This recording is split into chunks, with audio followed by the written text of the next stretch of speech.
జగన్మోహన్ రెడ్డి అధికారంలో రాని ఏంటి ఆ నామస్మరణ నాకు అర్థం కాల. 2019 ఏం చెప్పా గుర్తుందా? ఏమన్నాయి పవన్ కళ్యాణ్ గారు 2019లో మీరేమి చెప్పారో గుర్తుందా? డైలాగ్ జగన్మోహన్ రెడ్డి అధికారంలోకి రాడు, నాది హామీ, రానివ్వను అన్నావు. వచ్చాడుగా, వచ్చాడు రాలేదా? మళ్ళీ వాళ్ళు ఏమన్నావు? రానివ్వను, ఆపేస్తాను. జగన్మోహన్ రెడ్డి గారిని అధికారంలోకి రానివ్వను అంటాం కంటే డైలాగ్ మార్చి చెప్పు. చంద్రబాబునే నేను మోస్తాను, చంద్రబాబునే అధికారంలోకి తీసుకొచ్చే ప్రయత్నం చేస్తాను, చంద్రబాబునే భుజాన్ని ఎక్కించుకుంటాను, చంద్రబాబు నాకు అన్ని సదుపాయాలు చేస్తున్నాడు, నాకేమీ అభ్యంతరం లేదు, చంద్రబాబును మొయ్యటమే నా పని, నేను సెకండ్ గ్రేడ్ లీడర్గానే బ్రతుకుతాను అని చెప్పయ్యా. మేమే మాట్లాడాం, మాకెందుకు ఇంకా గొడవ? అది ఉంటే మీ జనసేన వాళ్ళకి కాపులకి సంబంధించిన వ్యవహారం. మా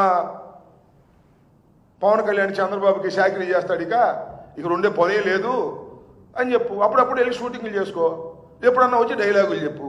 ఇంతేగా. అసలు నీకు ఈ ప్రభుత్వంలో అసలు భాగస్వామ్యం ఉందా అని అడుగుతా ఉన్నా. ఉప ముఖ్యమంత్రికి పేరు, హెలికాప్టర్లో సీటు, స్పెషల్ ఫ్లైటు తప్ప అసలు ఉప ముఖ్యమంత్రిగా ఈ పరిపాలనలో నీ భాగస్వామ్యం ఏది అని అడుగుతా ఉన్నా. లేదు, భాగస్వామ్యం అవసరంలా, నాకు ఆఫీస్ కడితే చాలు, క్యాష్ కొడితే చాలు అనే పద్ధతుల్లో వ్యవహరిస్తున్నటువంటి పవన్ కళ్యాణ్ గారు మమ్మల్ని అధికారంలో రానియడంట, ఆపేస్తాడంట, గేటు గారు కాపలా కాస్తాడంట. చంద్రబాబు నాయుడికి గేటు దగ్గర కాపలా హాయ్ ఎవరొద్దన్నారు? 15 సంవత్సరాలు కాదు, బతికున్నంత కాలం చంద్రబాబు దగ్గరే కాపలాగాయి, మాకేం అభ్యంతరం లేదు. మమ్మల్ని ఆపటం నీ వల్ల కాదు, చంద్రబాబు వల్ల కూడా కాదు. ప్రజలు మమ్మల్ని కావాలనుకున్నప్పుడు మేము అధికారంలోకి వస్తాం. జగన్మోహన్ రెడ్డి సింగిల్గా ఫైట్ చేసేటటువంటి తత్వం కలిగిన వాడు తప్ప పవన్ కళ్యాణ్, చంద్రబాబు, భారతీయ జనతా పార్టీ, ఇంకెవరు ఉంటే వాళ్ళు అందరినీ కట్టగలుపుకొని వచ్చేటటువంటి స్వభావం కాదు మాది. ఈ రాష్ట్రంలో సుపరిపాలన అందించాం, దురదృష్టవశాత్తు ఓడిపోయాం. ఇవాళ జగన్మోహన్ రెడ్డి గారు ఎక్కడికి వెళితే అక్కడ జనం ప్రభంజనలాగా వస్తున్నారంటే దాని బాడీ లాంగ్వేజ్ ఏంటి?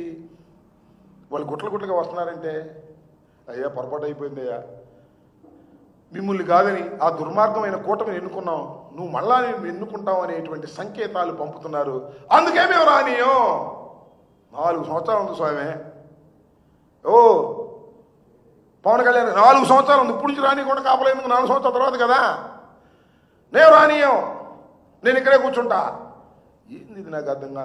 నేను రానివ్వను రానివ్వను రానివ్వను రానివ్వను అని నువ్వు నీ కూటమిలో ఉన్నటువంటి చంద్రబాబు, పవన్ కళ్యాణ్ అంటున్నాడంటే జగన్ వస్తాడని భయపడుతున్నారు. ఇది వాస్తవం. ఇవాళ మీరు వెళ్ళి జలజీవన మిషన్ కార్యక్రమంలో సినిమా డైలాగులు చెప్పడం కాదని అన్ని సినిమా డైలాగులు చెప్పి 10 సంవత్సరాలు సినిమా డైలాగులు చెప్పి నువ్వు ఇవాళ మా గురించి మాట్లాడుతున్నావు. అసలు నీ లాంగ్వేజ్ ఏంటి? నీ కథ ఏంటి? ఎన్ని తిట్టావండి మమ్మల్ని?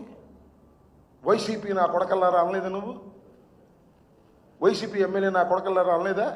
మర్చిపోయావా? అధికారంలోకి వచ్చేటప్పుడు అన్నీ మర్చిపోతావే. హెలికాప్టర్లు, స్పెషల్ ఫ్లైట్లు మాత్రమే గుర్తుంటాయే.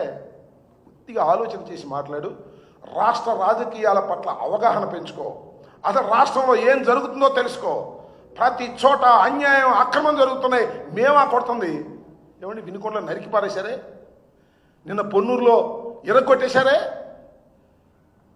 మహిళల మీద దౌర్జన్యాలు జరుగుతున్నాయే, చంద్రబాబు నాయుడు గారు కాన్స్టిట్యున్సీలో అప్పు ఇవ్వలేదని తిరిగి చెట్టు కట్టేసి కొట్టారే. ఏంది? బెల్ట్ షాపులు ఎన్ని ఉన్నాయి? గంజా ఎంత దొరుకుతుంది? ఏమి పట్టవు నీకు మాత్రం పట్టేది ఒకటే, చంద్రబాబు నాయుడు గారు పంపించేటటువంటి డబ్బులు, నీకు స్పెషల్ ఫ్లైట్స్, హెలికాప్టర్లో సీట్లు, జల్సాగా బతకడం నేర్చుకున్నావు, మొత్తాన్ని ముంచేస్తున్నావు. పాపం జన సైనికులు సీఎంఓ సీఎంఓ సీఎంఓ అంటే నోరు మూసుకోవాల్సి వచ్చింది. ఇక సీఎం పోయింది, ఓజీ ఓజీ ఓజీ అంటున్నారు. మొదటిదాకా వీరమల్లి వీరమల్లి వీరమల్లి అన్నారు, అది పోయింది. ఇప్పుడు ఓజీ ఓజీ ఓజీ అంటారు. మరి అదేమైతే తెలియదు. సినిమాలు బాగానే ఉన్నాయి, మాకేం అభ్యంతరం లేదు. కానీ ఇలాంటి దుర్మార్గమైన మాటలు మాట్లాడి మైక్ దొరికింది కదా అని చెప్పి ఎప్పుడో ఒకసారి షూటింగ్ విరామ సమయంలో వచ్చి మీటింగులు పెట్టి చంద్రబాబు నాయుడికి, లోకేష్కి భజన కొట్టేటటువంటి కార్యక్రమాలు చేసి మమ్మల్ని ఏదో నిలువరించాలని ప్రయత్నం చేస్తున్నావు. మమ్మల్ని నిర్వహించటం